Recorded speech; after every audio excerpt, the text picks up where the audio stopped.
गत 20 ରୁ 24 ତାରିଖ ଭିତରେ ଡାମେଜ होता भैंसार ज्ञानेन्द्र पटेल कम्प्लेन कले 22 तारिख में जड़े गोटे ग्राहक को बाहर आसते 1000 टଙ୍କା मारी 500 टଙ୍କା दुईटा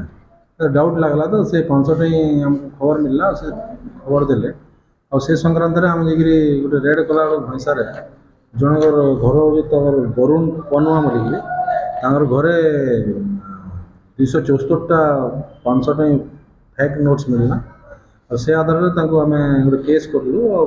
एसपी प्रत्यक्ष तत्वावधान गोटे आम रेड कलु देवगाँ अंडर गोटे बंधवाल अंचल सेनु गोटे रोहित बस्तिया करें लोक धरा है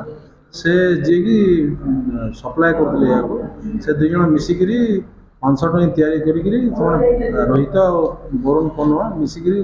फेक नोट्स बाजार में दौले और से संक्रांत गोटे लैपटॉप और प्रिंटर इंक और पेपर